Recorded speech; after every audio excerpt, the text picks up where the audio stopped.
creativity in any form, whether it's cooking or designing, or gardening, writing. It draws from the same essential elements: intention, balance, harmony, texture.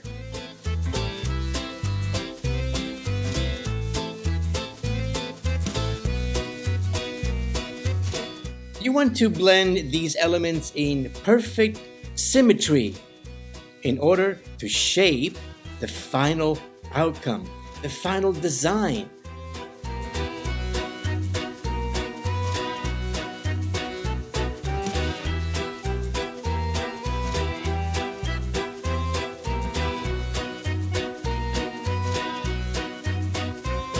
When you bring these elements together with purpose, you don't just create, you design your eggplant parmesan.